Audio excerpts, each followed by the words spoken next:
എപ്പോഴും പ്രാർത്ഥിക്കാവുന്ന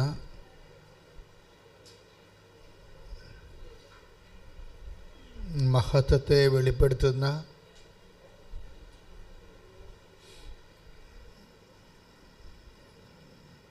വിടുതൽ പ്രാപിപ്പിക്കുന്ന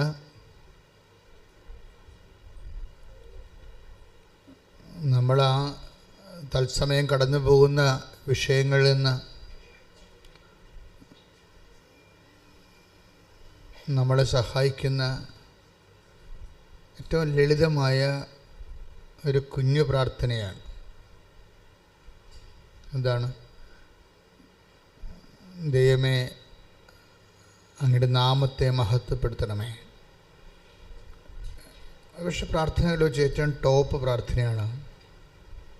ഒന്ന് പറഞ്ഞ്, ദൈവമേ, അങ്ങയുടെ നാമത്തെ മഹത്വപ്പെടുത്തണമേ. ഇത്രയും പറയണമെങ്കിൽ നമുക്ക് കുറേ കാര്യങ്ങൾ വേണം. നമുക്ക് വിശ്വാസം വേണം, പിന്നെന്താണ്, ദൈവസ്നേഹം വേണം, പ്രത്യാശ വേണം. ഈ തിയോളജിക്കൽ വെർച്വസ് എല്ലാം വേണം. ദൈവശാസ്ത്രീയ ദൈവികമായ പുണ്യങ്ങൾ എന്തൊക്കെയാണ്? വിശ്വാസം, പ്രത്യാശ, സ്നേഹം. ഇത്രയും ഈ ചില പ്രാർത്ഥനകൾക്ക് വിശ്വാസം മാത്രം മതി, ചില പ്രാർത്ഥനകൾക്ക് ദൈവസ്നേഹം മതി, ചില പ്രാർത്ഥന പ്രാർത്ഥിക്കാൻ നമുക്ക് വിശ്വാസം മതി, ചില പ്രാർത്ഥനകൾ പ്രാർത്ഥിക്കാൻ നമുക്ക് പ്രത്യാശ മതി. പക്ഷേ ഈ ഒരു വരി പ്രാർത്ഥന, ദൈവമേ അങ്ങയുടെ നാമത്തെ മഹത്വപ്പെടുത്തണമെന്ന് പ്രാർത്ഥിക്കാൻ നമുക്ക് വിശ്വാസം വേണം, പ്രത്യാശ വേണം, ദൈവസ്നേഹം വേണം. ഇത് ഈ തിന്മകളിൽ നിന്ന് വിടുവിക്കാൻ വേണ്ടി ഈ കുഞ്ഞു പ്രാർത്ഥന കർത്താവ് പഠിപ്പിച്ച പ്രാർത്ഥനയിൽ ഇൻകൾക്കേറ്റ് ചെയ്തിട്ടുണ്ട്. എന്താണ്? സ്വർഗസ്ഥനായ ഞങ്ങളുടെ പിതാവേ, അങ്ങയുടെ നാമം പൂജിതമാകണമേ. പക്ഷെ അതിൻ്റെ സമ്മറിയാണ് ഈ പറയണത്. ആ പ്രാർത്ഥനയും ചുരുക്കിയിട്ടാണ് ഒരു കുഞ്ഞു പ്രാർത്ഥന. എന്താണ്? പിതാവേ, അങ്ങയുടെ നാമത്തെ മഹത്വപ്പെടുത്തണമേ. ഇത് നമ്മളിങ്ങനെ അറിഞ്ഞ് ആവർത്തിച്ച് വണ്ടിയിൽ പോകുമ്പോഴും കാപ്പി അതിനെത്തുമ്പോഴും കഞ്ഞി ചെരിക്കുമ്പോഴും അല്ലെങ്കിൽ വാറ്റുമ്പോഴും ഒക്കെ ഈ മനസ്സിൽ നമുക്കൊരു മുടക്കവും കൂടാതെ പ്രാർത്ഥിക്കാൻ പറ്റിയതാണ്, അല്ലേ? അങ്ങയുടെ നാമത്തെ. ഇപ്പോൾ വില്ലേജ് ഓഫീസിൻ്റെ വാതിക്കൽ നമ്മൾ അങ്ങയുടെ വഴക്കം കേട്ട് നിൽക്കുകയാണ്. ഈ ജന്മത്തിൽ സംഭവം നടക്കത്തില്ല എന്ന് അവർ പറയുന്നു, എല്ലാവരും പറയുന്നു. അപ്പോഴും നമ്മൾ വിട്ടുകൊടുക്കത്തില്ല. എന്താ കാര്യം? ഇങ്ങനെ പല സർപ്പങ്ങളും തേളുകളും ഒക്കെ ഉണ്ടാവും നമ്മുടെ ജീവിതത്തിൽ. നിയമപരമായ തടസ്സങ്ങളുണ്ടാവും, ചിലപ്പോൾ നിയമപരമായ തടസ്സങ്ങളുണ്ടാവും, ചിലപ്പോൾ ശാരീരിക തടസ്സങ്ങളുണ്ടാവും, ചിലപ്പോൾ ടൈമിൻ്റെ തടസ്സമുണ്ടാവും, സമയത്തിൻ്റെ തടസ്സം. ഇങ്ങനെ വ്യത്യസ്തങ്ങളായ എല്ലാ തടസ്സങ്ങളെയും ഒറ്റയടിക്ക് ഒരു വലിയ മല പോലെ വന്ന കാർമേഘങ്ങളെ കാറ്റ് തുരത്തിക്കളയണ പോലെ കളയാൻ പറ്റുന്നതാണ് അങ്ങയുടെ നാമത്തെ മഹത്വപ്പെടുത്തണമേ. പറഞ്ഞേ, അങ്ങയുടെ നാമത്തെ മഹത്വപ്പെടുത്തണമേ. പിതാവേ എന്ന് പോലും വിളിക്കേണ്ട ആവശ്യമില്ല, രണ്ടുപേരും മതി. അങ്ങയുടെ നാമത്തെ മഹത്വപ്പെടുത്തണം. അപ്പം അത് പിതാവിനെയും പുത്രനെയും പരിശുദ്ധാത്മാവിനെയും എല്ലാം അതിൽ നമ്മൾ പ്രതീക്ഷിക്കുന്നുണ്ട്, നമ്മൾ പ്രീസപ്പോസ് ചെയ്യുന്നുണ്ട്. പക്ഷെ പറയുമ്പോഴെന്ത് വേണം? വിശ്വാസം വേണം, പ്രത്യാശ വേണം, സ്നേഹം വേണം. നമുക്ക് ആവതില്ലാതെ ഇരിക്കുന്ന സമയത്തും ഇത് പറയാൻ പറ്റും. ഇപ്പം നമ്മൾ ഐസിയുവിലാണ്, ഓർമ്മയുണ്ട്. പക്ഷേ ഓർമ്മയുണ്ടെങ്കിൽ ഏറ്റവും പറയാവുന്ന പ്രാർത്ഥന ഇതാണ്: അങ്ങയുടെ നാമത്തെ മഹത്വപ്പെടുത്തുക. എല്ലാ വശത്തുനിന്നും സ്ട്രിപ്പ് കയറിക്കൊണ്ടിരിക്കുകയാണ്. ഓക്സിജൻ തരുന്നുണ്ട്, ആഹാരത്തിന് വേറെ ട്യൂബുണ്ട്, ഭക്ഷണത്തിന് വേറെ ട്യൂബുണ്ട്, മൂത്രത്തിന് പോകാൻ വേറെ ട്യൂബുണ്ട്. മൊത്തം ട്യൂബിൽ കിടക്കണം വിചാരിച്ചു. അപ്പോഴും നമുക്ക് ചെറിയ ഓർമ്മയുണ്ടെങ്കിൽ, ചെറിയ ഓർമ്മ മതി, മിനിമം വോൾട്ടേജ് ഓർമ്മ മതി. അങ്ങയുടെ നാമത്തെ മഹത്വപ്പെടുത്തണമേ. ഇപ്പം നമ്മൾ ആരുമില്ലാത്ത ചില സമയത്ത് ഒരു മനുഷ്യനെ മനുഷ്യൻ്റെ തീഷ്ണത അളക്കണ എപ്പോഴാണെന്നറിയാവോ? ഗ്രൂപ്പിൽ വെച്ച് അവനെന്ത് പറഞ്ഞു എന്നുള്ളതല്ല പ്രശ്നം. കമ്മ്യൂണിറ്റി, സമൂഹത്തിൽ വെച്ച് അവനെന്ത് പറഞ്ഞു, എന്ത് പ്രഖ്യാപിച്ചു എന്നുള്ളതല്ല. ദൈവം തിരഞ്ഞെടുത്തവരെ ദൈവം തിരഞ്ഞെടുക്കുമ്പോൾ സംഭവിക്കുന്നത്, ദൈവവും നീയും മാത്രമാകുന്ന ഒരു അഭിമുഖത്തിന് നിന്നെ തിരഞ്ഞെടുക്കും ദൈവം. അവിടെ വേറെ ആരും ഉണ്ടാകത്തില്ല. അപ്പ, അമ്മ, ചിറ്റപ്പ, നോബഡി ആരും ഉണ്ടാകത്തില്ല. നിൻ്റെ കോച്ച്, നിൻ്റെ ട്രെയിനറ് ആരും ഉണ്ടാകത്തില്ല. നോബഡി.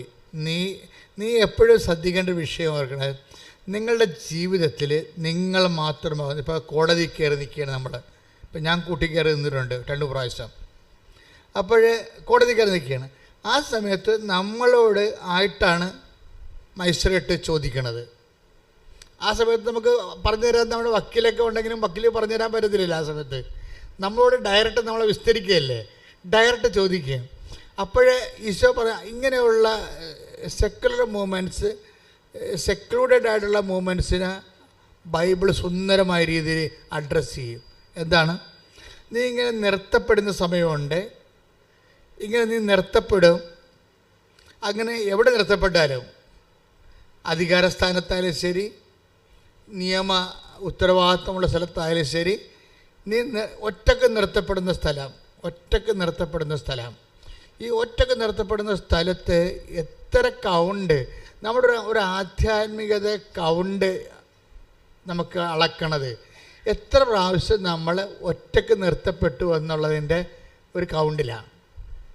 എല്ലാം അങ്ങനെയാണെന്ന് അറിയത്തില്ല. ഞാൻ പഠിച്ചത് ഞാൻ നിങ്ങളോട് പറയുന്നു.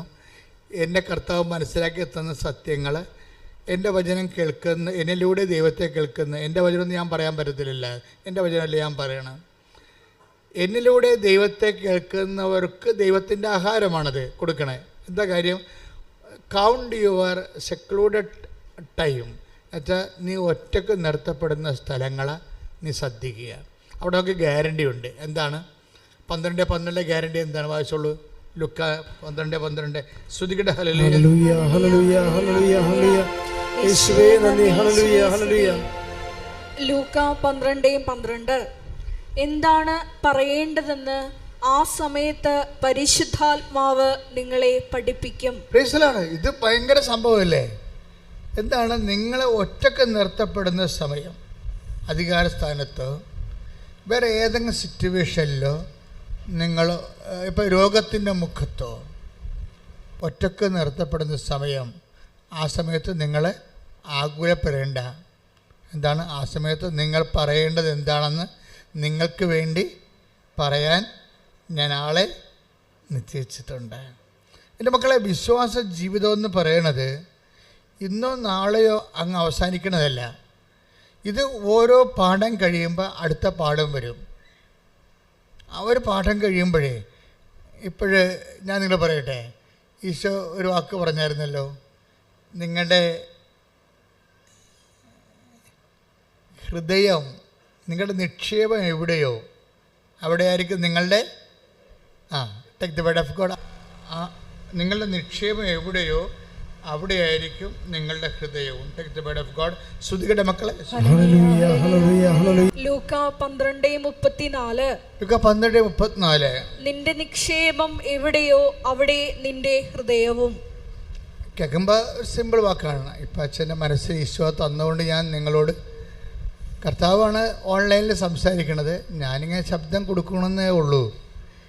എന്താ വചനം പറഞ്ഞ്? നിന്റെ നിക്ഷേപം എവിടെയോ ഒന്ന് പറഞ്ഞേ. നിങ്ങളുടെ നിക്ഷേപം എവിടെയോ അവിടെ നിന്റെ ഹൃദയവും. അവിടെയായിരിക്കും നിന്റെ ഹൃദയവും. നമ്മുടെ ഹൃദയം എവിടെയായിരിക്കും? ഇപ്പം ഈശോ എന്താ പറഞ്ഞത്? നിങ്ങളുടെ നിക്ഷേപം എവിടെയോ അവിടെയായിരിക്കും നിങ്ങളുടെ ഹൃദയവും. ലൂക്ക 12:31 മുതലുള്ള തിരുവചനങ്ങൾ. നിങ്ങൾ അവിടുത്തെ രാജ്യം അന്വേഷിക്കുവിൻ, ഇവയെല്ലാം അതോടൊപ്പം നിങ്ങൾക്ക് ലഭിക്കും. ചെറിയ അജഗണമേ, ഭയപ്പെടേണ്ട. എന്തെന്നാൽ നിങ്ങൾക്ക് രാജ്യം നൽകാൻ നിങ്ങളുടെ പിതാവ് പ്രസാദിച്ചിരിക്കുന്നു. നിങ്ങളുടെ സമ്പത്ത് വിറ്റ് ദാനം ചെയ്യുവിൻ. പഴകിപ്പോകാത്ത പണസഞ്ചികൾ കരുതി വയ്ക്കുവിൻ. ഒടുങ്ങാത്ത നിക്ഷേപം സ്വർഗത്തിൽ സംഭരിച്ചു വയ്ക്കുവിൻ. അവിടെ കള്ളന്മാർ കടന്നു വരികയോ ചിതൽ നശിപ്പിക്കുകയോ ഇല്ല. പറഞ്ഞ ഒടുങ്ങാത്ത നിക്ഷേപം സ്വർഗത്തിൽ കരുതി വെക്കുവിൻ. അപ്പൊ ഈശോയുടെ മനസ്സ് മനസ്സിലായില്ലേ? ഇപ്പൊ നമുക്ക് ഈശോയെ മനസ്സിലാക്കാതെ നമുക്ക് ജീവിതം മനസ്സിലാകത്തില്ല. കാര്യം ഈശോ സ്വർഗത്തിന് വേണ്ടി ഏതറ്റം വരെയും പോയ ആളാണ്. പനി പിടിച്ച് മരിച്ച ആളല്ല, അറിയാമല്ല. കോവിഡ് വന്ന് മരിച്ചതുമില്ല. കുരിശിൽ കിടന്ന് മരിച്ചതിൻ്റെ പിന്നിൽ ഒറ്റ സത്യം മാത്രമേ ഉള്ളൂ: ദൈവിക ജീവൻ നഷ്ടപ്പെട്ടത് പുനരുദ്ധരിക്കണം, നിത്യത വരെ നമ്മളെ എത്തിക്കണം. അപ്പോൾ ഈശോയുടെ ഒരു അങ്ങനെ ഉള്ള ഈശോയാണ് നമ്മൾ ശ്രദ്ധിക്കുക. നിങ്ങൾ ഇന്ന് പറയണ കുറേ പ്രശ്നങ്ങളില്ലേ, ഞാനും നിങ്ങളും പറയുന്ന ജീവിത പ്രശ്നങ്ങൾ, ഈ ജീവിത പ്രശ്നങ്ങളൊക്കെ അതിനെ ഡയറക്റ്റ് നമ്മൾ അഭിമുഖീകരിക്കുകയാണെങ്കിൽ കുറേ ടൈം എടുക്കും. പറഞ്ഞ മനസ്സിലായോ? നിങ്ങളുടെ വീട്, ഞാൻ പറയുന്നത് ശ്രദ്ധിച്ച് കേൾക്കണം.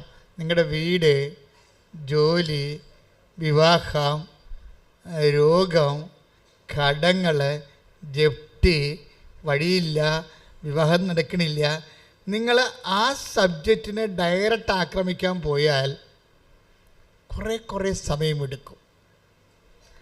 സമയം കുറയ്ക്കാനുള്ള പരിപാടി പറയുകയാണ്. സമയം കുറയ്ക്കാൻ എന്ന് വെച്ച് കഴിഞ്ഞാൽ അത് നമ്മൾ ചെയ്യുന്നതിനേക്കാൾ നല്ലവണ്ണം ഈസിയായിട്ട് ആർക്ക് ചെയ്യാൻ പറ്റും? ഈശോ ചെയ്യും. അപ്പോൾ നമ്മൾ ചെയ്യേണ്ടത് എന്താണ്? ആദ്യം തന്നെ ഈശോയുടെ മനസ്സ് മനസ്സിലാക്കണം. ആ വചനം എത്രയായിരുന്നു പറഞ്ഞോളൂ? ലുക്ക 12:33. അതൊക്കെ നമ്മൾ വായിക്കുമ്പോൾ നിങ്ങളുടെ നിക്ഷേപം എവിടെയോ അവിടെയായിരിക്കും നിങ്ങളുടെ ഹൃദയവും. എന്നിട്ട് ഈശോ അതൊക്കെ പറഞ്ഞെന്താ പറഞ്ഞ? സ്വർഗത്തിൽ സ്വർഗത്തിൽ നിങ്ങൾ നിക്ഷേപം കരുതി വെക്കുവിൻ. അപ്പോഴ് ആ വചനം കൂടി ലിങ്ക് ചെയ്യുമ്പോൾ എന്താ നമുക്ക് ഈശോയുടെ മനസ്സെങ്ങനെ റീഡ് ചെയ്യണത്? നമ്മളുടെ നിക്ഷേപം എവിടെ ആയിരിക്കണമെന്നാണ് ഈശോ ഉദ്ദേശിക്കുന്നത്? സ്വർഗത്തിൽ. അതാണ് സംഭവം. നമ്മളുടെ നിക്ഷേപം സ്വർഗത്തിലായിരിക്കും. ഇപ്പോൾ എന്ത് വർക്കൗട്ട് ചെയ്താലും നമ്മളെ ഫെഡറൽ ബാങ്കിലെ കൊണ്ട് പൈസ ഇടണ പോലെ ഇടാമെന്ന് വിചാരിക്കുകയല്ല. എന്ത് വിഷയം ചെയ്താലും സ്വർഗത്തിൽ ദ കണ്ടന്റ് ഓഫ് ഹെവൻ അതിലുണ്ടാകണം. ഇപ്പോൾ ഭാര്യ ഭർത്താക്കന്മാർ തമ്മിൽ അടിച്ച് പിരിയാൻ പോകണമെന്ന് വിചാരിച്ചോ? നിങ്ങൾ കേസ് ജയിച്ച് 2 ക്വസ്റ്റ്യനെ നിങ്ങൾക്ക് കിട്ടി. ഞാൻ പറയും നിങ്ങൾ തോറ്റെന്ന് പറയും. എന്താ? സ്വർഗം പോയല്ല, കൊച്ചിനല്ലേ കിട്ടിയുള്ളൂ. ആ കൊച്ചു നാളെ വല്ല കഞ്ചാവിലൊക്കെ അടിക്കണമെങ്കിൽ ഇപ്പോൾ തന്നെ കുഞ്ഞ് പറഞ്ഞു കേട്ടില്ലേ? വാപ്പാനെ തല്ലിക്കൊല്ലോ എന്ന് പറഞ്ഞില്ലേ? അമ്മയെ കൊന്ന കുഞ്ഞ് പറഞ്ഞത് വാപ്പാനെ തല്ലിക്കൊല്ലാൻ പറഞ്ഞു. മക്കൾ ഇപ്പം നിങ്ങൾ മക്കളെ കിട്ടിയെന്ന് പറഞ്ഞാലും നാളെ കാര്യങ്ങൾ നിങ്ങളെ തല്ലിക്കൊല്ലാൻ പറഞ്ഞാൽ ചിലപ്പോൾ പറഞ്ഞെന്ന് വരൂ. അറിയാമല്ലേ? നിങ്ങളെ കേട്ടില്ലേ കഴിഞ്ഞ ദിവസത്തെ ചരിത്രം? ഞാൻ പേര് നിങ്ങൾ അധികം പറയേണ്ട കാര്യമില്ല. അപ്പം നിങ്ങളിപ്പോൾ ഭർത്താവുമായിട്ട് ഇടിവെച്ച് നിങ്ങൾ ജയിച്ചു. നിങ്ങളുടെ വക്കീൽ കേമനായിരുന്നു.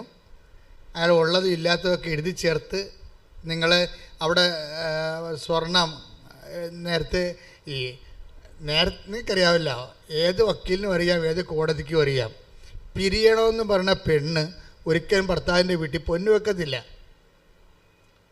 അവളുടെ അപ്പനും അമ്മയും ഒന്നും വെപ്പിക്കത്തില്ല. ആദ്യത്തെ പുതുക്കത്തിന് തന്നെ അഴിച്ചെല്ലാം അലമാരി ആക്കും. അത് ബുദ്ധിയുള്ളവർ മനസ്സിലാക്കണം.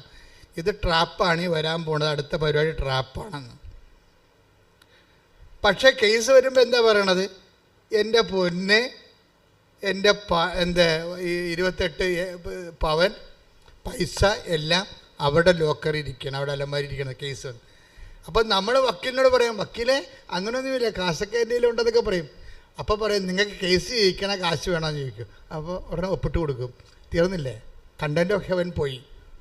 ഭയങ്കര ഉടമ്പടിക്കാരത്തിയാണ്, പക്ഷേ വക്കീലിൻ്റെ കക്ഷത്താണ് നിങ്ങളുടെ ആത്മാവ് ഇരിക്കുന്നത്. ശരീരം മാത്രമല്ലേ, ആത്മാവ് ഉൾപ്പെടാം.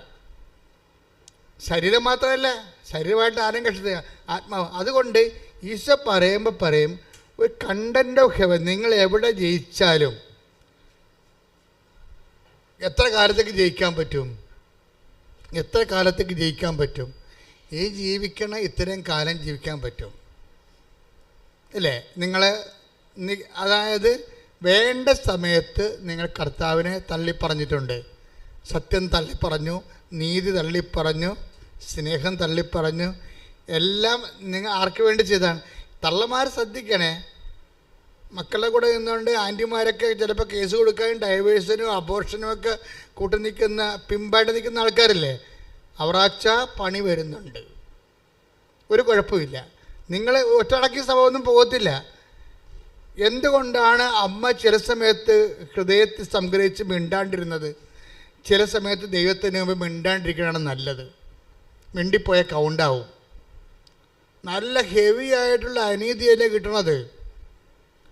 ചോര കുഞ്ഞിനെ കൊണ്ട് പെറ്റ്, കഴിഞ്ഞ ആഴ്ച പറഞ്ഞതല്ലേ, ചോര കുഞ്ഞിനെ കൊണ്ട് പെറ്റ് കിടക്കണ സമയത്ത് തന്നെയാണ് ഇനി വീട്ടിൽ പോകാമല്ലോ, പെറ്റ് കഴിഞ്ഞല്ലോ, ഇനി വീട്ടിൽ പോയി ഇത്തിരി ഭക്ഷണം കഴിച്ച് സമാധാനത്തിൽ ഉറങ്ങിയിട്ട് എത്ര ദിവസമായി എന്തൊക്കെ വിചാരിച്ചിരിക്കുമ്പോഴല്ലേ ഈജിപ്തിൽ പോകാൻ പറയണത്. ഉറക്കമില്ല, ഈജിപ്തിൽ പോകാൻ പറയണത്.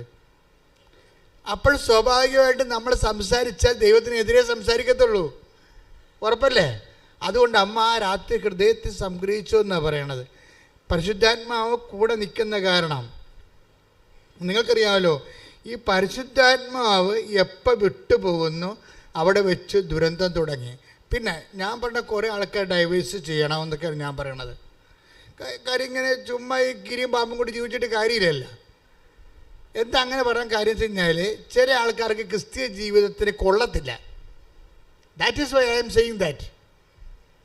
ചില ആൾക്കാർ ഡൈവേഴ്സ് ചെയ്യണം, ചില ആൾക്കാർ വെള്ളം അടിക്കണം, ചില ആൾക്കാർ കഞ്ചാവ് വിൽക്കണം, ചില ആൾക്കാർക്ക് കാര്യം പണത്തോട് ഭയങ്കര ഗ്രീഡിയുള്ള ആൾക്കാർ, ചില ആൾക്കാർ പലിശയായിട്ട് തന്നെ ജീവിച്ച് തീരണം. പലിശ വാങ്ങിച്ച് ആരെ കണ്ടാലും പലിശ കിട്ടുക. അമ്മയ്ക്ക് പോലും മരുന്ന് മേടിക്കാൻ കാശ് കൊടുക്കത്തില്ല. പക്ഷേ അതേസമയം അയൽവാസിക്ക് കാശ് ആവശ്യത്തിന് കൊടുക്കും. എന്താ കാര്യം? അയൽവാസിക്ക് കൊടുത്താൽ പലിശ നമുക്ക് കിട്ടും, അമ്മക്ക് മരുന്ന് മേടിക്കാൻ കൊടുത്താൽ കാശ് കിട്ടത്തില്ല. അപ്പം കുറേ ആൾക്കാർ പലിശയുടെ തന്നെ ജീവിക്കണം. എന്താ കാര്യം? അവർക്ക് ക്രിസ്തീയ ജീവിതത്തിന് വേണ്ടി പറ്റത്തില്ല. അതാണ് പ്രശ്നം. ക്രിസ്തീയ ജീവിതം എന്ന് പറഞ്ഞാൽ സത്യസന്ധമായ ജീവിതമല്ലേ. സ്വർഗത്തിന് വേണ്ടി എന്തും ചെലവഴിക്കാൻ വേണ്ടി ക്രിസ്തു ക്രൂശിക്കപ്പെട്ടിട്ട് വേണ്ടിയെടുത്ത ജീവിതമല്ലേ. അപ്പോൾ അതുകൊണ്ടാണ് ഈശോ പറഞ്ഞത് ചെറിയ അജഗണമേ ഭയപ്പെടേണ്ടെന്ന് പറയും. Take the word of God. ചെറിയ അജഗണമേ ശ്രദ്ധിക്കട്ടെ. ഹല്ലേലൂയ ഹല്ലേലൂയ ഹല്ലേലൂയ. 12:32 ചെറിയ അജഗണമേ ഭയപ്പെടേണ്ട, എന്തെന്നാൽ നിങ്ങൾക്ക് രാജ്യം നൽകാൻ നിങ്ങളുടെ പിതാവ് പ്രസാദിച്ചിരിക്കുന്നു. അപ്പൊ ഈ കണ്ട കെട്ടുകാഴ്ച ഒന്നുമില്ല. അജഗണം ചെറുതാണെന്നല്ലേ പറയണം. അജഗണം ചെറുതാണ്. ഇപ്പൊ കർത്താവിൻ്റെ വചനം കേൾക്കുമ്പോൾ അതിൻ്റെ അകത്ത് സ്വർഗത്തിൻ്റെ നമ്മൾ തോറ്റാലും ശരി എൻ്റെ കർത്താവ് ജയിക്കണം, അവൻ്റെ വചനം ജയിക്കണം എന്ന് വിചാരിച്ചുകൊണ്ട് നമ്മൾ കേസ് തോറ്റു കൊടുക്കുന്നവരുണ്ട്. ചിലപ്പോൾ കൊച്ചു നഷ്ടപ്പെടും, ചിലപ്പോൾ അവർ പൊന്ന് നഷ്ടപ്പെടും, കേസ് അവർ തോക്കും. അപ്പോഴൊരു മനസ്സിൽ പരിശുദ്ധാത്മാവ് വരും, കേസ് തോറ്റെന്നേ ഉള്ളൂ, കർത്താവ് ഒന്നും തോറ്റിയിട്ടില്ല, നീ കർത്താവിനെ ജയിപ്പിച്ചുകൊണ്ടാണ് കുടത്തിൽ നിന്ന് ഇറങ്ങി പോന്നിരിക്കണത്. ഒരിക്കലും നീക്കറിയാവില്ല, ക്രിസ്തുവിനെ തോൽപ്പിക്കാൻ പറ്റത്തില്ല. ക്രിസ്തുവിനെ തോൽപ്പിച്ചുകൊണ്ട് ലോകത്തെ നേടിയെടുത്ത് കഴിഞ്ഞാൽ ആത്യന്തികമായ പരാജയം ആരുടേതായിരിക്കും? നമ്മുടേതായിരിക്കും. പക്ഷേ ഇത് പറഞ്ഞു തരുന്നതന്നെ ആര് വേണം? സ്വീകരിക്കണമെങ്കിൽ എന്ത് വേണം? പരിശുദ്ധാത്മാവ് വേണം. പ്രാർത്ഥിക്കുക, കർത്താവേ അങ്ങയുടെ പരിശുദ്ധാത്മാവിനെ സ്വീകരിക്കുവാനും ആത്മാവിൽ നിലനിൽക്കുവാനും ചെറിയ അജഗണത്തിന്റെ കൂടെ കൂട്ടപ്പെടുവാനും അമ്മേ പരിശുദ്ധമ്മേ എനിക്ക് വേണ്ടി അങ്ങയുടെ തിരുക്കുമാരനോട് പ്രാർത്ഥിക്കണമേ. ശ്രദ്ധിക്കട്ടെ. അതായത് നമ്മുടെ ആധ്യാത്മിക ജീവിതത്തിൽ ടോക്കണുണ്ട്. സന്ധ്യ ആകുമ്പോൾ ടോക്കൺ എണ്ണി നോക്കണം. ജീവിതത്തിൽ ഒരു സന്ധ്യ ആവില്ലേ എപ്പോഴേലും, നമ്മൾ പിരിഞ്ഞു പോകേണ്ട കാലം വരുമ്പോൾ ടോക്കൺ എണ്ണി നോക്കണം. ടോക്കൺ എണ്ണി നോക്കുമ്പോൾ കണ്ടന്റ് ഓഫ് ഹെവൻ, അതായത് നിൻ്റെ തീരുമാനത്തിൽ എൻ്റെ മക്കൾ, അതായത് നിങ്ങളിങ്ങനെ സ്വത്തുകാരാകണത്, വാട്ട് ഈസ് അവർ സബ്ജക്റ്റ്? നിങ്ങളുടെ നിക്ഷേപം എവിടെയോ? Take the word of God. ലൂക്ക 12:34. ലൂക്ക 12:34. നിന്റെ നിക്ഷേപം എവിടെയോ, നിന്റെ നിക്ഷേപം എവിടെയോ അവിടെ നിന്റെ ഹൃദയവും. അവിടെ നിന്റെ ഹൃദയവും. പ്രശ്നമാണ്. അപ്പോൾ ഈശോ അത് അസസ് ചെയ്തിരിക്കുന്ന വിഷയമാണ്. എവിടെയാണോ നിന്റെ നിക്ഷേപം അവിടെയായിരിക്കും നിന്റെ ഹൃദയം. ഈശോ എന്താ ഉദ്ദേശിക്കുന്നത്? സ്വർഗത്തിൽ നിക്ഷേപം കരുതി വെക്കുവിൻ. അപ്പം നിക്ഷേപം എവിടെയായിരിക്കണം? സ്വർഗത്തിലായിരിക്കണം. എന്ന് വെച്ചാൽ എങ്ങനെയാണ് സ്വർഗത്തിൽ നിക്ഷേപം ചെയ്യണത്? എന്ത് തീരുമാനം എടുത്താലും അതിൻ്റെ അതൊരു കണ്ടൻറ് ഓഫ് ഹെവൻ ഉണ്ടാകണം. അതാണ് ടോക്കൺ. പിടിയാ. എന്ത് തീരുമാനം എടുത്താലും, കൊടുക്ക വാങ്ങേണ്ട തീരുമാനം എടുത്താലും, ഇപ്പോൾ നിങ്ങൾക്ക് നിങ്ങളൊരു പൈസ കുറേ ആൾക്കാർക്ക് കൊടുത്തു. അപ്പോൾ അവർ തന്നു, പക്ഷേ നിങ്ങൾ തന്നില്ലെന്ന് പറയുന്നു. രേഖ നിങ്ങളുടെ കയ്യിലില്ല. രേഖയില്ല വരുവേ. ഇപ്പം നല്ല ബന്ധമുള്ള ആൾക്കാർ തമ്മിൽ കൈമാറ്റത്തിൽ ചിലപ്പോൾ രേഖ ഉണ്ടാകത്തില്ല. പിന്നെ ബന്ധം, ഞാൻ പറയണ എല്ലാത്തിനും രേഖ വെക്കണമെന്ന് ഞാൻ പറയത്തുള്ളൂ. എന്താ കാര്യം? നമ്മുടെ രേഖ ഇല്ലെന്നുണ്ടെങ്കിൽ നാളെ കാലങ്ങളിൽ അവർ തന്നു എന്ന് പറഞ്ഞാൽ തന്നില്ല എന്ന് നമ്മൾ പറഞ്ഞ രേഖയില്ലല്ല. അപ്പം അതുകൊണ്ട് സ്വാഭാവികമായിട്ട് ഇങ്ങനെ വരുമ്പോൾ നമ്മൾ കൊടുത്തതാണ് ഇനി, പക്ഷെ അവർ കൊടുത്തിട്ടില്ല എന്ന് പറയുന്നു. നമുക്ക് രണ്ട് കാര്യങ്ങൾ ചെയ്യാം. ഒന്ന്, നേരം നിറയുള്ള പരിശുദ്ധാത്മാവിനെ ഈ കേസിൽ കക്ഷിയാക്കിക്കൊണ്ട് പരിശുദ്ധ അമ്മയെ മധ്യസ്ഥം നിർത്തിക്കൊണ്ട് ഈ വിഷയം നമുക്ക് കുറേ നാൾ കൊണ്ടുപോകാം. എന്താണ്? അവർക്കൊരു ബോധം ഉണ്ടാകുന്നിടത്തോളം.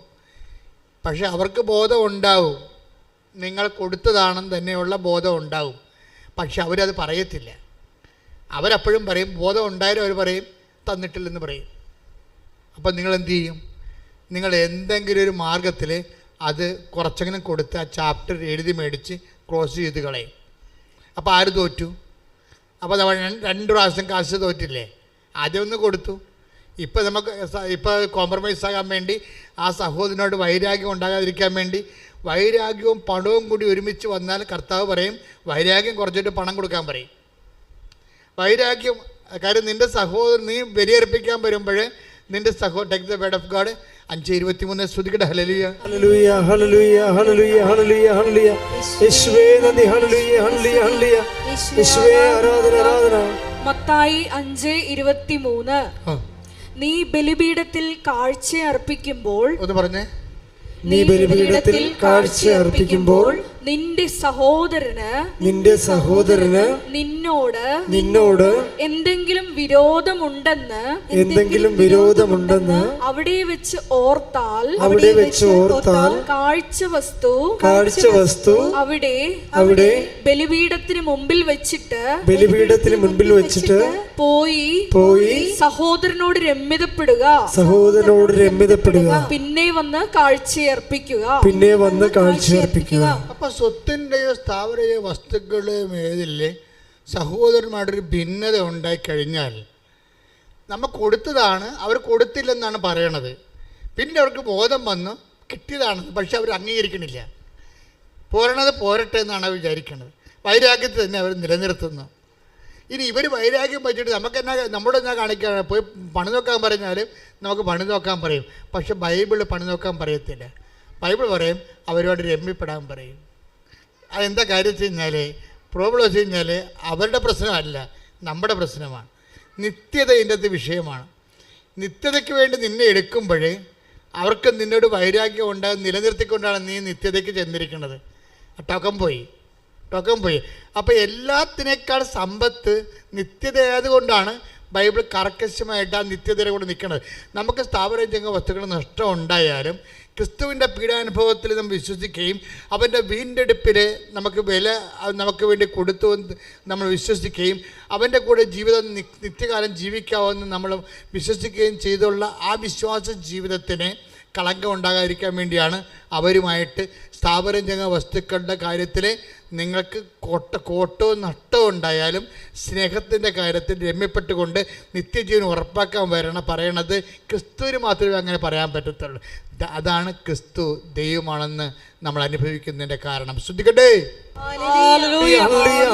നിങ്ങൾക്ക് ചിലപ്പോഴും ഈ പറയുന്നത് എനിക്ക് തോന്നണതാണ്. ഇപ്പം 100 പേര് ഇത് കേൾക്കുന്നുണ്ട് ഞാൻ പറയുന്നത്. 98 പേർക്കും മനസ്സിലാകും ഇത് പ്രാക്ടിക്കലല്ലെന്ന്. അതാണ് എൻ്റെ ഒരു സന്തോഷം. കാരണം ഇത് പ്രാക്ടിക്കലല്ല. 98 പേര് നിത്യതയ്ക്ക് വേണ്ടി വിളിക്കപ്പെട്ടിട്ടില്ല. നിങ്ങൾക്ക് ചത്തിപ്പിരിഞ്ഞു പോകാം, ഇഷ്ടമുള്ള കാണിക്കാം, ഇവിടെ ഒരു പ്രശ്നമില്ല. കാരണം ക്രിസ്തുവിൻ്റെ വില, നിത്യതയുടെ വിലയെന്ന് പറഞ്ഞാൽ ക്രിസ്തുവിൻ്റെ രക്തത്തിൻ്റെ വിലയാണ്. അത് നിങ്ങൾ ഇങ്ങനെ ചുമ്മാ യേശുവെ സ്വസ്ത്രം യേശുവെ സൂത്രം എന്നൊക്കെ പറഞ്ഞ് വാങ്ങിക്കാനൊന്നും പറ്റത്തില്ല. അതുകൊണ്ടാണ് ഈശോ പറഞ്ഞത് നിങ്ങളുടെ നിക്ഷേപം. Take the word of God. ലൂക്ക 12:34. വായിച്ചോളൂ. നിന്റെ നിക്ഷേപം എവിടെയോ, പറഞ്ഞേ, നിന്റെ നിക്ഷേപം എവിടെയോ അവിടെ നിന്റെ ഹൃദയവും. അപ്പം അതിന് അർത്ഥം എന്താണ്? നിങ്ങളുടെ നിക്ഷേപം എവിടെ ആയിരിക്കണമെന്നാണ് ഈശോ ഉദ്ദേശിക്കുന്നത്? ആ സ്വർഗത്തിൽ നിക്ഷേപം കരുതി വെക്കാൻ പറ്റുന്നുണ്ട്. അതെങ്ങനെ സ്വർഗത്തിൽ നിക്ഷേപം കരുതി വെക്കണത്? എന്ത് തീരുമാനിച്ചാലും എന്ത് ചെയ്താലും അതിനകത്തൊരു കണ്ടൻറ്റ് സ്വർഗത്തിൻ്റെതായിരിക്കണം. സ്വർഗത്തെ മുൻനിർത്തിക്കൊണ്ട്, എന്നുവെച്ചാൽ സ്വർഗം എന്തുകൊണ്ട് എന്താ ഉദ്ദേശിക്കണത്? നിത്യത. നിത്യതയെ മുൻനിർത്തിക്കൊണ്ടാണ്. ഇപ്പോൾ നമുക്കൊന്നും ചെയ്യാൻ പറ്റാതിരിക്കുന്നതും പേഷ്യൻ്റ് കാണിക്കണതും എന്താ കാര്യം? ഈ നിത്യത എന്നുള്ള കണ്ടൻ്റ് ഉള്ളത് കൊണ്ടാണ്. കാര്യം അമ്മയെ ഞാൻ നേരെ കണ്ടതല്ലേ, ഞാനിത് പറഞ്ഞില്ലെങ്കിൽ പറയാതെ അങ്ങോട്ട് ചെന്നിട്ട് കാര്യമില്ലേ? അതാണ് പ്രശ്നം. നിങ്ങളാരും വിശ്വസിച്ചില്ലെങ്കിലും എല്ലാവരും ഇറങ്ങിപ്പോയാലും എനിക്കിത് പറയേണ്ടി വരും. കാര്യം എന്താണ്? നിത്യതയെന്ന് പറഞ്ഞ സംഭവം അമ്മയെ ഞാൻ നേരെ തന്നെ കണ്ണേ കണ്ടതാണ്. അപ്പോൾ അത് ഞാൻ പറഞ്ഞില്ലെങ്കിൽ പിന്നെ ഉടമ്പടിയെക്കുറിച്ച് പറഞ്ഞിട്ട് ആൾക്കാരെ മുഴുവൻ ലോകത്തിലുള്ള എല്ലാ ആൾക്കാരും ഇവിടെ ഉണ്ട്. എല്ലാവരും വന്നിരിക്കണം IELTS പാസ്സാകാനും വസ്തു വിൽക്കാനും കല്യാണം നടത്താനും കുഞ്ഞുങ്ങൾ ജനിക്കാനും ഒക്കെ എല്ലാവർക്കും ദൈവം അതെല്ലാം കൊടുക്കുന്നുണ്ട്. അത് ഈ ജീവിതത്തിന് വേണ്ടി മാത്രമുള്ളതാണ്. പക്ഷേ ഈ ജീവിതത്തിന് വേണ്ടി മാത്രമാണ് നിങ്ങൾ യേശുക്രിസ്തു പ്രത്യാശ അർപ്പിച്ചെങ്കിൽ. 1 കൊരിന്തോസ് 15:19. ഈ ജീവിതത്തിന് വേണ്ടി മാത്രം, പറഞ്ഞേ, ഈ ജീവിതത്തിന് വേണ്ടി മാത്രം ക്രിസ്തുവിൽ പ്രത്യാശ വച്ചിട്ടുള്ളവരാണെങ്കിൽ നമ്മൾ എല്ലാ മനുഷ്യരെയും നിർഭാഗ്യരാണ്. അതാ പ്രശ്നം. എന്തൊരു ക്ലിയർ ആണ് വേട്. 1 കൊരിന്തോസ് 15:19 എന്താ പറയണത്? ഈ ജീവിതത്തിന് വേണ്ടി മാത്രമാണ്. പറഞ്ഞേ, ഈ ജീവിതത്തിന് വേണ്ടി മാത്രമാണ് നിങ്ങൾ യേശുക്രിസ്തുവിൽ പ്രത്യാശ വെച്ചിട്ടുള്ളതെങ്കിൽ മറ്റെല്ലാ മനുഷ്യരെക്കാളും നിങ്ങൾ ഹതഭാഗ്യരാണ്. സംഭവം.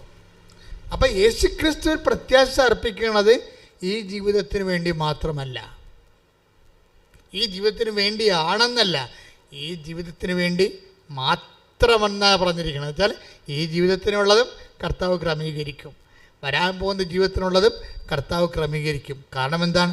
ക്രിസ്തു എല്ലാമാണ്. Take the word of God. 3:11. ശ്രദ്ധിക്കട്ടെ. ഹല്ലേലൂയ ഹല്ലേലൂയ ഹല്ലേലൂയ.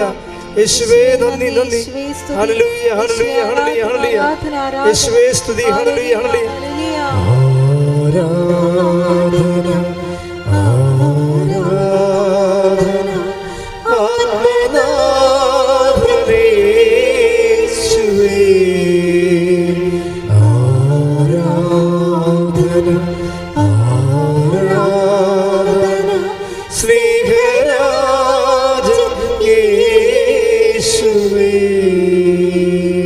കൊളോസോസ് 3:11. ക്രിസ്തു എല്ലാമാണ്, എല്ലാവരിലുമാണ്. ക്രിസ്തു എല്ലാമാണ്, എല്ലാവരിലുമാണ്. നിങ്ങളിതൊക്കെ പഠിച്ചിരിക്കുകയാണ് ഇപ്പോഴേ. രസവാ. അച്ഛൻ്റെ ധ്യാനത്തിൻ്റെ താഴെ വിശ്വാസം ഇല്ലാത്തവരെ കൊണ്ടുവന്ന് കുറേ കമൻറ്റുകൾ ഇടും. ആൾക്കാരെന്താ ചെയ്യണത്?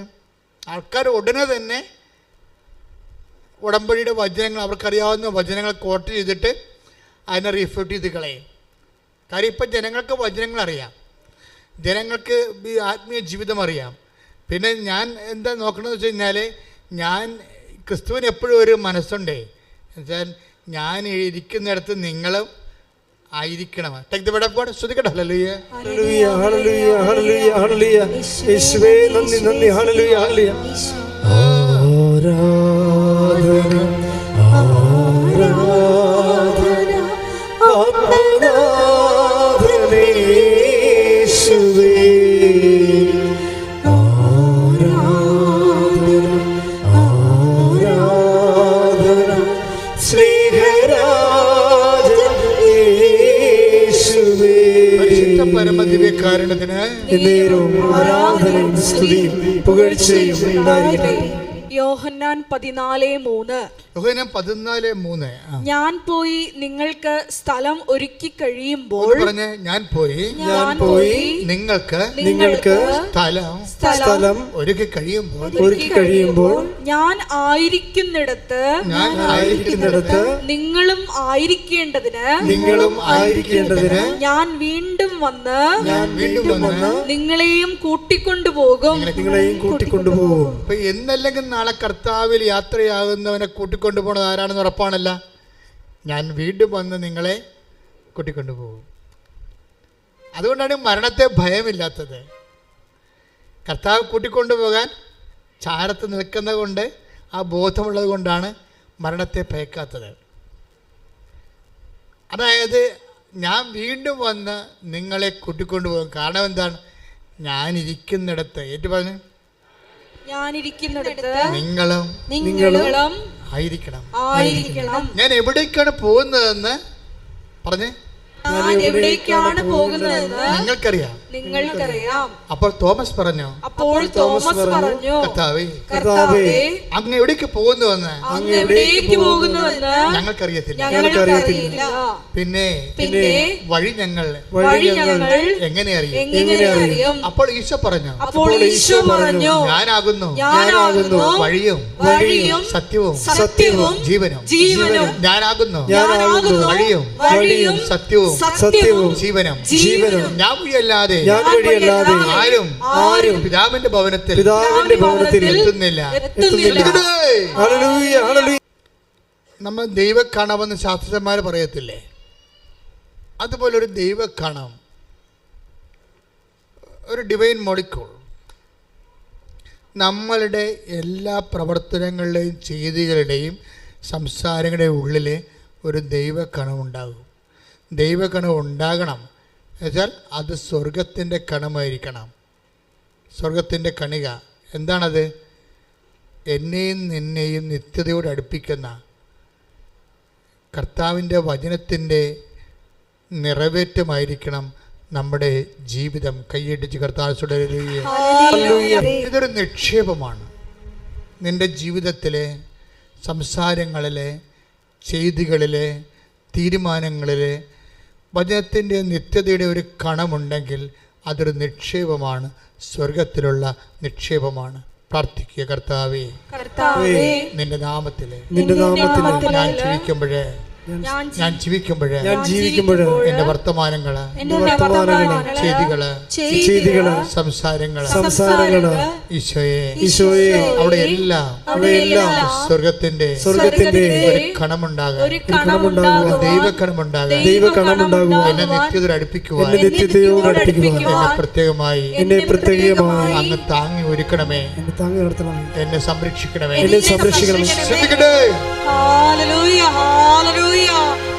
ചില കാര്യങ്ങൾ നമുക്ക് മനസ്സിലാവില്ല ജീവിതത്തിൽ.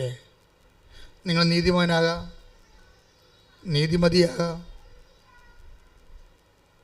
നിങ്ങൾക്ക് എന്തെങ്കിലും ഉണ്ടെങ്കിൽ ഇല്ലാത്തൊരു പങ്കുവെക്കുന്ന ശീലമുള്ള ആളാകാം, ഒരാളുടെ കൈ ഒഴുകി അല്ലെങ്കിൽ അവരെ സഹായിക്കാനുള്ള മനസ്സുള്ളവളാകാം. പക്ഷെ നിനക്ക് സംഭവിക്കുന്നതെല്ലാം അവർക്ക് സംഭവിക്കുന്നതിനേക്കാളും മോശമായിട്ട് ജീവിതം ഉണ്ടാകും. അപ്പോൾ നീ വിശ്വാസത്തിന് തള്ളി മാറ്റപ്പെടും. വിശ്വാസം നിനക്ക് ഒറ്റക്ക് സംരക്ഷിക്കാൻ പറ്റത്തില്ല. പറഞ്ഞ മനസ്സിലാകുന്നുണ്ടോ? അതായത് നമ്മൾ നല്ല വ്യക്തിയാകാം, സഹായിക്കുന്നയാളാകാം, മറ്റുള്ളവർക്ക് ഇല്ലായ്മയിൽ കണ്ട് കൈകറിഞ്ഞ് സഹായിക്കുന്നവരാകാം, നല്ല സ്വഭാവമുള്ളവരാകാം. പക്ഷെ നീ എത്ര നല്ല വ്യക്തിയായാലും നിങ്ങൾക്കറിയാവില്ലേ, സ്വർഗത്തിൻ്റെ ഒരു സൂക്കേട് ക്രിസ്തുവിന് പോലും ഒഴിവ് കഴിവില്ലാഞ്ഞ ഒരു സൂക്കേടാണ്. എന്ന് വെച്ചാൽ നിനക്കുടനെ അടുത്ത പാഠം തരും. ഇപ്പം ചില സ്പോർട്സ് പഠിപ്പിക്കുന്ന അധ്യാപകർ, ഫിസിക്കൽ എഡ്യൂക്കേഷൻ അല്ലേ, അവരെല്ലാം നമ്മൾ സ്പോർട്സൊക്കെ പഠിപ്പിക്കണം സാർമാർ. അപ്പം നമ്മൾ ഹൈ ജമ്പ് ചെയ്യണമെന്നുണ്ടെങ്കിൽ അവരിങ്ങനെ, നമ്മളൊരു 10-12 കുട്ടികളുണ്ടെന്ന് വിചാരിച്ചോ. അപ്പോൾ 48 പോയിൻ്റ് നമ്മൾ ചാടി. അപ്പോൾ 48-ൽ 6 പേര് ചാടി. അപ്പോൾ 6 പേര് പുറത്തായി. 6 പേര് 48-ൽ ചാടി, 48 പോയിൻ്റ് ചാടി മുകളിൽ. പിന്നെ വീണ്ടും ഓപ്ഷൻ, പിന്നെ നമുക്ക് ഒരു അവസരം തരികയാണ്. നമ്മൾ വീണ്ടും ചാടുമ്പോഴുണ്ട് 52-ലെത്തി. 52-ലെത്തിയപ്പോൾ നമ്മുടെ കൂടെ നിന്ന് 5 പേരും പോയി. അപ്പം നമ്മൾ ജയിച്ചല്ല. പക്ഷേ ഫിസിക്കൽ എഡ്യൂക്കേഷൻ സാർ പറയും ജയിച്ചിട്ടില്ലെന്ന് പറയും. ജില്ലയിലെ റെക്കോർഡ് ഇതല്ല എന്ന് പറയും, 56 പറയും. അപ്പോൾ നീ സന്ധ്യ വരെ ഒന്ന് ചാടാൻ പറയും. എപ്പോഴാണ് നീ 56-ൽ എത്തണത് അതുവരെ എഡ്യൂക്കേഷൻ സാർ നമ്മുടെ കൂടെ നിൽക്കും. നമ്മൾ ഒറ്റയ്ക്ക് ഉണ്ടാകത്തുള്ളൂ. ഈ ഒറ്റയ്ക്ക് എത്തണ സ്ഥലങ്ങളില്ലേ മക്കളെ, അതാണ് ഫൈനൽ എന്ന് പറയുന്നത്. ഒറ്റയ്ക്ക് എത്തണ സ്ഥലങ്ങൾ, അവിടെ നീ മാത്രമേ ഉണ്ടാകത്തുള്ളൂ.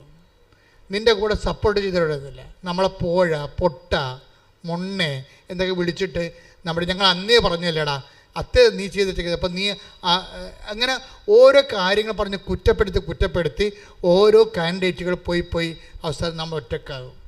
സ്വന്തം ഭാര്യയും പറയും ഇഡിയറ്റ് എന്ന് പറയും, ജോബിനെ എന്തെല്ലാം കാര്യങ്ങൾ പറഞ്ഞ് വൈഫ്.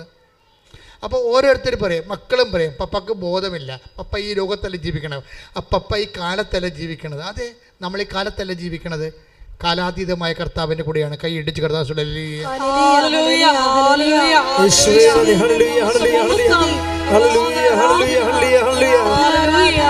പാടി വാഴ്ത്തുന്നെല്ലാരും പ്രിയനേ നിൻ സ്നേഹമോർക്കുന്നെല്ലാരും. പാടി വാഴ്ത്തുന്നെല്ലാരും പ്രിയനേ നിൻ സ്നേഹമോർക്കുന്നെല്ലാരും.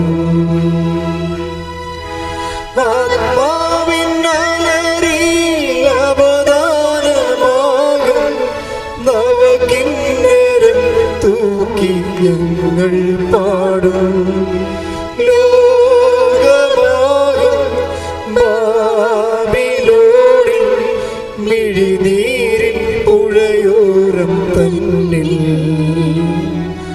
സ്തുതി പാടിടും. പാടി വാഴ്ത്തുന്നെല്ലാരും പ്രിയനേ നിൻ സ്നേഹം ഓർക്കുന്നെല്ലാരും. എൻ്റെ പ്രിയപ്പെട്ടവരെ, ഇതുപോലെ ക്രിസ്തുവിൻ്റെ പേരിൽ ക്രിസ്തുവിന് വേണ്ടി ഒറ്റക്ക് നിർത്തപ്പെടുന്ന ഒരു മുഹൂർത്തമെങ്കിലും ഒരു മാസം നിനക്ക് കിട്ടിയാൽ നീ രക്ഷപ്പെടും. That is your token. അതാണ് നിൻ്റെ ടോക്കൺ. നിത്യത്തിൽ ഇതെല്ലാം എണ്ണിയെടുക്കും. എത്ര കാലം ക്രിസ്തുവിന് വേണ്ടി ക്രിസ്തുവിൻ്റെ പേരിൽ മറ്റെല്ലാവരും വിട്ടും പോകുമ്പോൾ കർത്താവ് ചോദിക്കേണ്ട ചോദ്യമുണ്ട്. വിട്ടും പോകുന്ന അവസരം ഉണ്ടാകും. അപ്പോസ്തലന്മാർക്ക് ഉണ്ടായിരുന്നു. അപ്പോൾ കർത്താവ് ചോദിച്ച ചോദ്യമാണ് എന്താണ്? 6:67. യോഹന്നാൻ 6:67. Take the bed of God. ശ്രദ്ധിക്കട്ടെ. ഹല്ലേലൂയ. യോഹന്നാൻ 6:67. യേശു 12 പേരോടുമായി ചോദിച്ചു. യേശു 12 പേരോടുമായി ചോദിച്ചു, നിങ്ങളും പോകാൻ ആഗ്രഹിക്കുന്നുവോ? എന്തുകൊണ്ടാണ് അങ്ങനെ പോകാൻ ആഗ്രഹിക്കുന്നത് ചോദിച്ചത്? യോഹന്നാൻ 6:66. അതെ. ഇതിനുശേഷം അവന്റെ ശിഷ്യന്മാരിൽ വളരെ പേർ അവനെ വിട്ടുപോയി. അവർ പിന്നീട് ഒരിക്കലും അവന്റെ കൂടെ നടന്നില്ല. അപ്പോൾ ഓരോ ഇൻസിഡന്റ് സംഭവിക്കുമ്പോഴും ഇങ്ങനെ ഞാൻ മുമ്പ് പറഞ്ഞില്ലേ, ഹൈ ജമ്പ് ചെയ്യുമ്പോൾ ചാട്ടം ആയാസം എടുത്തിട്ട് വരുമ്പോൾ സമയത്ത് മുഴുവനും ഓരോരുത്തർ വിട്ടുപോകുന്ന അതായത് വിട്ടുപോകും. നിങ്ങളെ ഇപ്പോൾ സിസ്റ്റേഴ്സിനെ നോക്കുന്നുണ്ടിരുന്നുണ്ട്, നിങ്ങളെ കുടുംബജീവിതക്കാർ നോക്കുന്നുണ്ട്. നിങ്ങളുടെ എല്ലാവരുടെ ജീവിതവും ഞങ്ങളുടെ ജീവിതവും അങ്ങനെ തന്നെയാണ്. ക്രിസ്തുവിൻ്റെ കൂടെ നിന്നാൽ നിത്യത ഒരു വിഷയമായത് കാരണം വിട്ടുപോകൽ ഒരു പ്രതിഭാസമാണ് ഇതിൻ്റെ അകത്ത്. അത് ഓരോരുത്തരായിട്ട് വിട്ടുപോകും. ഒരു ഭാര്യയും ഭർത്താവും നിങ്ങൾ ഒരുമിച്ച് ജീവിക്കും. കർത്താവ് എന്താ പറഞ്ഞത്? ഒരാൾ സ്വീകൃത, അവരെ തിരസ്കൃത. Take the bed of God. ശ്രദ്ധിക്കട്ടെ. ഹല്ലേലൂയ. ഹല്ലേലൂയ ഹല്ലേലൂയ ഹല്ലേലൂയ ഹല്ലേലൂയ. യേശുവേ നന്ദി. ഹല്ലേലൂയ ഹല്ലേലൂയ ഹല്ലേലൂയ. യേശുവേ സ്തുതി. ഹല്ലേലൂയ ഹല്ലേലൂയ ഹല്ലേലൂയ. ഹല്ലേലൂയ ഹല്ലേലൂയ ഹല്ലേലൂയ. പാടി വാഴ്ത്തുന്നെല്ലാരും പ്രിയനേ നിൻ സ്നേഹം ഓർക്കുന്നെല്ലാരും. പാടി വാഴ്ത്തുന്നെല്ലാരും പ്രിയനേ നിൻ സ്നേഹം ഓർക്കുന്നെല്ലാരും. ആത്മാവിൻ അലറിൽ അവദാനമാകും നവകിന്നരം തൂക്കി ഞങ്ങൾ പാടും. ലോകമാകും ബാബിലോണിൽ മിഴിനീരിൻ പുഴയോരം തന്നിൽ സ്തുതി പാടിടും. പാടി വാഴ്ത്തുന്നെല്ലാരും പ്രിയനേ നിൻ സ്നേഹം ഓർക്കുന്നെല്ലാരും. വിശുദ്ധ പരമ ദിവ്യകാരുണ്യത്തിന് എന്നേരവും ആരാധനയും സ്തുതിയും പുകഴ്ചയും ഉണ്ടായിരിക്കട്ടെ. എന്തുകൊണ്ടാണ് ഈ ഷട്ട് ഔട്ടിങ് ഉണ്ടാകുന്നത്? ഷട്ട് ഔട്ടിങ് ഉണ്ടാകണം. അത് നിങ്ങൾക്ക് നിങ്ങളുടെ വീട്ടിൽ 5 പേരുണ്ട്. നിങ്ങളുടെ വീട്ടിനകത്തൊരു കോമ്പറ്റീഷൻ ഉണ്ടാകണം. എന്താ കാര്യം? ടോക്കൺ പിടിക്കാനുള്ള കോമ്പറ്റീഷൻ. കാര്യം കർത്താവിൻ്റെ വചനം, കർത്താവ് ഷട്ട് ഔട്ട്സിനെ ഉണ്ടാക്കുന്നത് ഇങ്ങനെ നമുക്കറിയാമല്ലോ, കാറ്റ് വരുമ്പോൾ മരങ്ങൾ കുലുങ്ങുകയും പഴുത്ത ഇലകൾ താഴെ വീഴുകയും ചെയ്യും. അതാണ് ഷട്ട് ഔട്ടിങ്. അതുപോലെ നമ്മുടെ ജീവിതത്തിലും നിത്യത ഒരു വിഷയമായത് കാരണം ഇതൊരു പേയ്മെൻറ്റ് സീറ്റാണ്. അതാണ് പ്രശ്നം. അവസരമല്ല, സൗജന്യമല്ല. ഇത് സൗജന്യമല്ലല്ലോ. വചനം എന്താണ്? ഇത് നിങ്ങൾ വിലക്ക് വാങ്ങപ്പെട്ടവരാണ്. Take the word of God. ശ്രദ്ധിക്കട്ടെ. ഹല്ലേലൂയ ഹല്ലേലൂയ ഹല്ലേലൂയ. 6:20. 1 കൊരിന്ത്യർ 6:20. Take the word of God. ഹല്ലേലൂയ ഹല്ലേലൂയ ഹല്ലേലൂയ ഹല്ലേലൂയ ഹല്ലേലൂയ. യേശുവേ നന്ദി. ഹല്ലേലൂയ ഹല്ലേലൂയ. 1 കൊരിന്ത്യർ 6:20. 1 കൊരിന്ത്യർ 6:20. നിങ്ങൾ വിലയ്ക്ക് വാങ്ങപ്പെട്ടവരാണ്. പറഞ്ഞേ. നിങ്ങൾ വിലയ്ക്ക് വാങ്ങപ്പെട്ടവരാണ്. നിങ്ങൾ വിലക്ക് വാങ്ങപ്പെട്ടവരാണ്. ആകയാൽ നിങ്ങളുടെ ശരീരത്തിൽ ദൈവത്തെ മഹത്വപ്പെടുത്തുവിൻ. ദൈവത്തെ മഹത്വപ്പെടുത്തുവിൻ. ഇപ്പൊ ശരീരത്തില് ദൈവത്തെ മഹത്വപ്പെടുത്തണം. മനസ്സിലായി? ശരീരം പോലും വെച്ചിരിക്കുന്നത് എന്തിനാണ്? ദൈവത്തെ മഹത്വപ്പെടുത്താനാണ്. അതുകൊണ്ടാണ് സഭ IVF എന്നൊക്കെ പറയുമ്പോൾ സഭ ഒരു പുറംതിരിഞ്ഞിരിക്കാൻ കാര്യം എന്താണ്? അതാണ് IVF എന്നൊക്കെ പറയത്തില്ലേ, IUA എന്നൊക്കെ പറയുമ്പോൾ സഭ എന്താ അംഗീകരിക്കാത്ത കാര്യം? സഭയെ സംബന്ധിച്ചിടത്തോളം ശരീരം ദൈവത്തെ മഹത്വപ്പെടുത്താനുള്ളതാണ്. കാര്യം ഈ ശരീരത്തിൻ്റെ വീണ്ടെടുപ്പിന് വേണ്ടിയാണ് അവൻ വില കൊടുത്തിരിക്കുന്നത്. മറ്റുള്ളവർക്ക് അത് പ്രശ്നമല്ല. അവർക്ക് എങ്ങനെയും ജീവിക്കാം. 5 ഭാര്യയോ 4 ഭാര്യയോ 3 ഭാര്യയോ അല്ലെങ്കിൽ തന്നെ ഉപേക്ഷിച്ചോ അല്ലെങ്കിൽ വേറെ ഒരാളെ സ്വീകരിച്ചോ ഇഷ്ടമുള്ള പോലെ ജീവിക്കാം. ഒരു പ്രശ്നവുമില്ല. ക്രിസ്തുവിനെ മാറ്റിയാൽ വില കൊടുക്കപ്പെടാത്തവരാണെങ്കിൽ ഇഷ്ടമുള്ള പോലെ നമുക്ക് ജീവിക്കാം. പക്ഷേ നമ്മുടെ പ്രശ്നം എന്താ? ശരീരത്തിൽ ദൈവത്തെ മഹത്വപ്പെടുത്താനുള്ളതാണ്. അപ്പം നിങ്ങൾ പറയും ഇത് ശരിയാണ്, ശരിയാകുമോ, ഇതെങ്ങനെ ജീവിക്കാൻ പറ്റും, കഠിനമല്ലേ? തീർച്ചയായിട്ടും കഠിനമാണ്. കഠിനമാക്കിയിരിക്കണാണ്. 6:60 എടുത്ത യോഹന്നാൻ. ശ്രദ്ധിക്കട്ടെ. ഹല്ലേലൂയ ഹല്ലേലൂയ ഹല്ലേലൂയ ഹല്ലേലൂയ. യേശുവേ നന്ദി. ഹല്ലേലൂയ ഹല്ലേലൂയ ഹല്ലേലൂയ. ആരാധന. യോഹന്നാൻ 6:60. ഇത് കേട്ട് അവന്റെ ശിഷ്യരിൽ പലരും പറഞ്ഞു. Praise the lord. പറഞ്ഞേ. ഇത് കേട്ട് അവന്റെ ശിഷ്യരിൽ പലരും പറഞ്ഞു, ഈ വചനം കഠിനമാണ്. ഇത് ശ്രവിക്കാൻ ആർക്ക് കഴിയും? അപ്പോഴേ വചനം കഠിനമാണെന്ന് കർത്താവിൻ്റെ മുഖത്ത് നോക്കി പറഞ്ഞിട്ടുണ്ട്. കർത്താവിൻ്റെ കാലത്ത് നമ്മൾ മാത്രമല്ല ചിന്തിക്കണതേ, ഈ വചനം കഠിനമാണെന്ന് കർത്താവ് ജീവിച്ചിരിക്കെ കർത്താവിൻ്റെ മുഖത്ത് നോക്കി പറഞ്ഞിട്ട് അവർ പിരിഞ്ഞു പോയി. അപ്പോൾ പിരിഞ്ഞു പോകുമ്പോഴേ കർത്താവ് എന്താ പറഞ്ഞത്? വചനം ഞാൻ വെള്ളം ചേർത്ത് അഡ്ജസ്റ്റ് ചെയ്ത് തരാം, അവിടെ നിൽക്കാൻ പറ്റുമോ, ഞാൻ കാലേ പിടിക്കാമെന്നാണ് പറഞ്ഞത്. അല്ല, അടുത്ത വചനം എന്താണ്? നിങ്ങൾക്കും പോണമെന്നുണ്ടോ? യോഹന്നാൻ 6:67. യോഹന്നാൻ 6:67. യേശു 12 പേരോടുമായി ചോദിച്ചു. യേശു 12 പേരോട് ചോദിച്ചു. യേശു 12 പേരോടുമായി ചോദിച്ചു, നിങ്ങളും പോകാൻ ആഗ്രഹിക്കുന്നുവോ? നിങ്ങളും പോകാൻ ആഗ്രഹിക്കുന്നുവോ? അപ്പോൾ പോകണമെങ്കിൽ പോയിക്കൊള്ളാനാണ് കർത്താവ് പറഞ്ഞ വചനത്തിൽ മാറ്റമില്ല. എന്താ കാര്യം? ദൈവത്തിൻ്റെ വചനമാണ്, അത് മാറ്റം ഉണ്ടാകത്തുമില്ല. ആകാശം മാറിയാലും ഭൂമി മാറിയാലും. 21:34 എടുത്ത് take the word of God. സ്തുതിക്കട്ടെ ഹല്ലേലൂയ ഹല്ലേലൂയ ഹല്ലേലൂയ ഹല്ലേലൂയ. സ്തുതിക്കട്ടെ ഹല്ലേലൂയ. യേശുവേ നന്ദി. ഹല്ലേലൂയ ഹല്ലേലൂയ. ലൂക്കാസ് സുവിശേഷം. ഹല്ലേലൂയ ഹല്ലേലൂയ ഹല്ലേലൂയ ഹല്ലേലൂയ. യേശുവേ സ്തുതി. ഹല്ലേലൂയ ഹല്ലേലൂയ ഹല്ലേലൂയ ഹല്ലേലൂയ. ലൂക്ക 21:33. ആകാശവും ഭൂമിയും കടന്നുപോകും. പറഞ്ഞേ, ആകാശവും ഭൂമിയും കടന്നു പോകും, എന്നാൽ എന്റെ വാക്കുകൾ കടന്നു പോവുകയില്ല. എന്നാൽ എന്റെ വാക്കുകൾ കടന്നു പോവില്ല. അതാണ് ചോദിക്കുന്നത്. നിങ്ങൾക്കും പോകണമെന്നുണ്ടോ?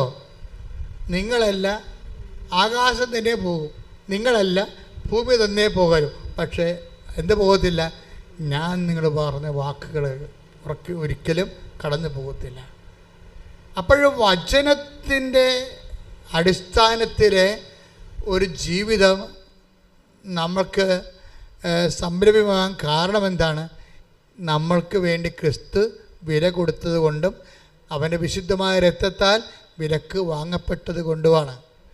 അതുകൊണ്ട് തന്നെ ഈ മുന്നോട്ടുള്ള ആഴ്ചയിലെ പലതരത്തിലുള്ള ഗ്രേഡുകളുണ്ട്. മനുഷ്യന് പലതരത്തിലുള്ള ഗ്രേഡുകളുണ്ട്. നിത്യതയിൽ ഒത്തിരിയേറെ ഗ്രേഡുകളുണ്ട്. അതായത് ഇപ്പോൾ നിത്യതയിൽ ഇപ്പം മഹത്വത്വം, നമ്മുടെ വിഷയം എന്താണ്? മഹത്വമല്ലേ? മഹത്വമല്ലേ വിഷയം? ആത്മാവ് പ്രാപിക്കുന്ന മഹത്വത്തിന് അനുപാതികമായിട്ടാണ് നമ്മൾ ദൈവത്തിൽ അനുഭവ സന്തോഷം അനുഭവിക്കുന്നത്. ദൈവത്തെ അറിയുന്ന അനുസരിച്ച് കൊണ്ട് നമുക്ക് എന്തുമാത്രം നമ്മുടെ ആത്മാവ് മഹത്വപ്പെട്ടതാണോ അതനുസരിച്ച് ദൈവത്തെ നമുക്ക് ആ ബോധത്തിൽ അനുഭവിച്ചറിയാൻ പറ്റും. എന്തുമാത്രം നമുക്ക് അറിയാൻ പറ്റുമോ അത്രയും നമുക്ക് സന്തോഷം ഉണ്ടാകും. സ്വർഗത്തിലെ ഓരോരുത്തരുടെയും ആത്മാവിൻ്റെ സന്തോഷത്തിന് വ്യത്യാസമുണ്ട്. 1 Corinthians 15:43-41 ശ്രദ്ധിക്കട്ടെ. ഹല്ലേലൂയ ഹല്ലേലൂയ ഹല്ലേലൂയ ഹല്ലേലൂയ ഹല്ലേലൂയ. യേശുവേ നന്ദി. 1 Corinthians 15:41. സൂര്യന്റെ തേജസ് ഒന്ന്. ഒന്ന് പറഞ്ഞേ. സൂര്യന്റെ തേജസ് ഒന്ന്. സൂര്യന്റെ തേജസ് ഒന്ന്. ചന്ദ്രന്റേത് മറ്റൊന്ന്. ചന്ദ്രന്റേത് മറ്റൊന്ന്. നക്ഷത്രങ്ങളുടേത് വേറൊന്ന്. നക്ഷത്രങ്ങളുടേത് വേറൊന്ന്. നക്ഷത്രങ്ങൾ തമ്മിലും തേജസ്സിന് വ്യത്യാസമുണ്ട്. തേജസ്സിന് വ്യത്യാസമുണ്ട്. ഇപ്രകാരം തന്നെയാണ് മരിച്ചവരുടെ പുനരുത്ഥാനവും. കളി നിങ്ങൾക്ക് മനസ്സിലായില്ലേ? എന്ത് പോക്രിത്തറയുടെ കാണിച്ചിട്ട് അവസാനം ഒരു നിലവിളിച്ച് കുമ്പസാരിച്ച് അഡ്ജസ്റ്റ് ചെയ്യാൻ പറ്റത്തില്ലെന്ന് മനസ്സിലായില്ലേ? അതാണ് വിഷയം. നമുക്കെല്ലാം പറ്റിക്കുന്ന അബദ്ധം എന്താണെന്നറിയാമോ? ഈ അനുതാപത്തെക്കുറിച്ച് നമ്മളോട് പഠിപ്പിച്ചവന്മാരൊക്കെ നമ്മളെ പറ്റിച്ചു എന്നുള്ളതാണ് സത്യം. നിങ്ങളെല്ലാവരെയും വിചാരിക്കുന്നത് എന്ത് പോക്രിത്തറയോടെ കാണിക്കാം, ആരെയും പറ്റിക്കാം, ആരെയും കിഡ്നി അടിച്ച് മാറ്റാം, ആരെയും വസ്തു പങ്കിടാം, വസ്തു എൻക്രോച്ച് ചെയ്തെടുക്കാം, ആരുടെയും സ്വത്ത് കവർന്നെടുക്കാം, എന്തും ചെയ്യാം, ആരുടെയും അവകാശങ്ങൾ കൊടുക്കണ്ട, പിടിച്ചു വെച്ചുകൊണ്ടിരിക്കാം, ഗുണ്ടായസം കാണിക്കാം, എന്ത് കാണിക്കാം. അവസാനം ഒന്ന് മോങ്ങിയാൽ മതി, ഒന്ന് നിലവിളിച്ചാൽ മതി എന്നതില്ലേ? ഒന്ന് ഇത് തീക്കൊണ്ട് ഈ നേരം വിളിക്കത്ത് എന്താ പ്രശ്നം? അതായത് ഈശോയുടെ വചനത്തിൽ കൃത്യമായിട്ട് പറഞ്ഞിട്ടുണ്ട്. എന്താ പറഞ്ഞിരിക്കുന്നത്? ആകാശത്തിൽ നക്ഷത്രങ്ങളുണ്ട്, സൂര്യനുണ്ട്, ചന്ദ്രനുണ്ട്. അപ്പോൾ സൂര്യൻ്റെ ശോഭയല്ല ചന്ദ്രനെ ഉള്ളത്, ചന്ദ്രൻ്റെ ശോഭയല്ല നക്ഷത്രങ്ങൾക്കുള്ളത്. പിന്നെന്താ പറയണത്? 1 Corinthians 15:41 എന്താ പറയണത്? നക്ഷത്രങ്ങൾ തമ്മിൽ ശോഭയ്ക്ക് വ്യത്യാസമുണ്ട്. കരിക്കട്ടേ ഉണ്ടെന്നതിൻ്റെ അർത്ഥം കാണാത്ത സാധനമുണ്ട് അല്ലേ? അപ്പോൾ ദൈവത്തെ മറന്ന് ക്രിസ്തുവിനെ മറന്ന് ഓരോ ദിവസം ജീവിക്കുന്നതനുസരിച്ച് കൊണ്ട് തന്നെ നിങ്ങൾക്കറിയാമല്ലോ, നമ്മൾ ഈ ഭൂമിയിൽ കാണുന്ന ചന്ദ്രൻ എന്ത് സംഭവമാണ്? സൂര്യൻ്റെ പ്രകാശം എന്തുമാത്രം വീഴുന്നു അത്രയും സ്ഥലം ജ്വലിച്ചിരിക്കും. ഭൂമിയുടെ നിഴലിലെ മറഞ്ഞിലല്ലേ, ഭൂമിയുടെ നിഴൽ മറച്ചല്ലേ സൂര്യൻ്റെ പ്രകാശം ചന്ദ്രനിലേക്ക് കൊള്ളുന്നത്. അപ്പോൾ എന്തുമാത്രം ചന്ദ്രൻ്റെ ഭാഗം ഭൂമിയുടെ നിഴൽ കൊണ്ട് മറഞ്ഞിരിക്കുന്നുവോ അത്രയും തേങ്ങാപ്പൊടി പോലെയും ഇങ്ങനെ പകുതി തുളഞ്ഞ് അതിന് മൊത്തം ഭൂമിയുടെ നിഴൽ മാറി മൊത്ത സ്ഥലങ്ങളിലേക്ക് കൊള്ളുമ്പോഴാണ് നമുക്ക് പൂർണ്ണചന്ദ്രൻ കിട്ടുന്നത്. ആത്മാവിൻ്റെ അവസ്ഥ ഇത് തന്നെയാണെന്ന് പറയണത്. ആത്മാവിൻ്റെ അവസ്ഥ നമുക്ക് ഈ കാര്യത്തെക്കുറിച്ച് വ്യക്തത വേണം മക്കളെ. അല്ല നിങ്ങൾ ഉടമ്പടി എടുത്ത് IELTS പാസ്സായി ഉടമ്പടി എടുത്ത് ഞങ്ങൾക്ക് 9ാമത്തെ വർഷം കുഞ്ഞുങ്ങളെ കിട്ടിയെന്നൊക്കെ പറഞ്ഞ് അങ്ങനെയുള്ള കാര്യങ്ങളൊക്കെ നടക്കണമെങ്കിലേ അതിന് കുറച്ച് സ്പീഡ് വേണമെന്നുണ്ടെങ്കിൽ ആദ്യം ദൈവം നിങ്ങളുടെ അസസ്മെൻറ്റ് നടക്കും. നിങ്ങൾ ഇത് കഴിഞ്ഞ് എങ്ങോട്ട് പോകുമെന്ന്. ഈ ഉടമ്പടിയും കഴിഞ്ഞ് സാക്ഷ്യവും പറഞ്ഞു കഴിഞ്ഞാൽ ആൻറ്റി എങ്ങോട്ട് പോകുമെന്ന് ഈശോ നോക്കും. അതാ പ്രശ്നം.